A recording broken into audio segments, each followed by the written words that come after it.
All right, turning over to weather now. We're checking out the view in Pittsfield on our Freihoffer Sky Camera Network here. Very hazy appearance to the sky, of course, and that is due to that thick layer of Canadian wildfire smoke that's aloft. 79 degrees, that is the current temperature in Pittsfield, so weather conditions are very nice if it wasn't for the smoke, and the smoke, of course, is degrading air quality. Where's it coming from?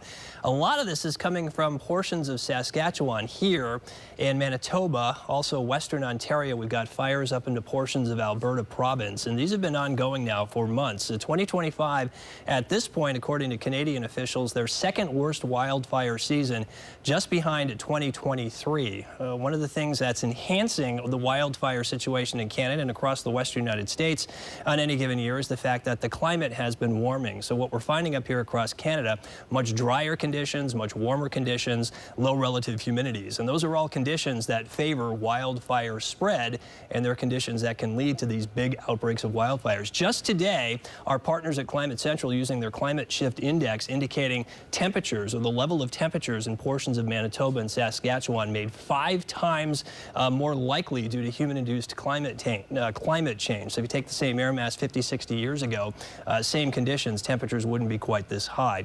So climate change not producing the wildfires, but what it's doing is acting as a threat multiplier and making the conditions much more favorable to see years like this more frequently. And this is one of the reasons why we've been seeing these incursions of wildfire smoke seemingly increasing over especially the past couple of years. Our west to northwesterly prevailing jet stream flow can pick that smoke up and just drive it into the northeast, and that is exactly what is happening with the situation right now. No real change because the flow is weak, so once again we'll be dealing with this smoke at least through tomorrow and near surface, and that means air quality alerts in effect for the entire region right through the day, at least on Tuesday. Code orange means unhealthy air for sensitive groups, and this is the very young, elderly, anyone with existing respiratory problems. The recommendations are always to limit long-term exposure to outside air when we have this dirty air quality. This could be a case where this does persist to some extent right through the entire week.